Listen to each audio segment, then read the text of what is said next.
Camillo De Pellegrin, sindaco di Forno di Zoldo. Sindaco, il valore che per un comune come il vostro ha la foresta, la lavorazione dell'artigianato, l'agricoltura, puntate molto su questo per rivitalizzare queste aree che in realtà sono state zone di immigrazione per tanti anni. Infatti questo è il punto, attraverso quelle attività noi potremo recuperare il territorio. Oggi il nostro comune è invaso, come peraltro molti dei comuni della provincia, da una quantità di bosco che ormai entra nelle case. Perché? Perché vi è stato l'abbandono, perché non vi è più agricoltura, le persone non tagliano più i prati, non vi è più allevamento, non vi sono più malghe, quindi le bestie non essendoci non mangiano il fieno, di conseguenza non vengono tagliati i prati.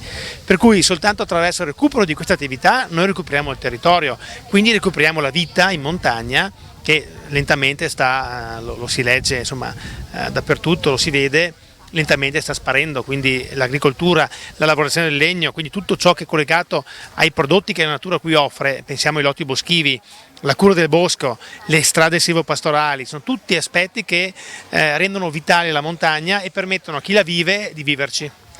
Ascolti, però c'è forse un filo di speranza, perché lei è giovane, l'artigiana del legno è una ragazza giovane, ci sono persone giovani che lavorano, la conduttrice di questa bellissima malga è una signora giovane, quindi c'è un ritorno al lavoro di queste zone.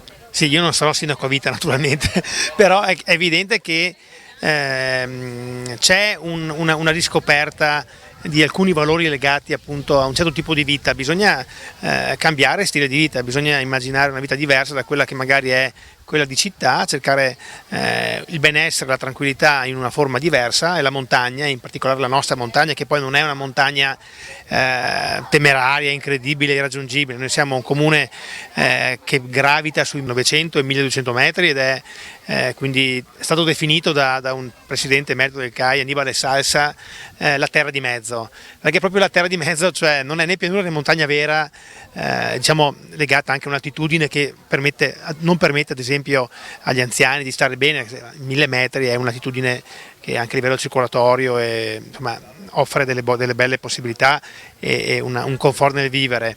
Quindi queste zone della montagna possono e debbono assolutamente sopravvivere, non siamo lontani dalle città, la viabilità è insomma fruibile, per cui un giovane che vuole affrontare o affacciarsi a Zoldo, alla Val di Zoldo, un tipo di vita diverso, lo può fare. Lo ha fatto Marta con la sua malga, che peraltro è anche del comune, è stata affidata a lei di recente. Lo può fare anche un sindaco, lo può fare chiunque abbia qualche legame col territorio.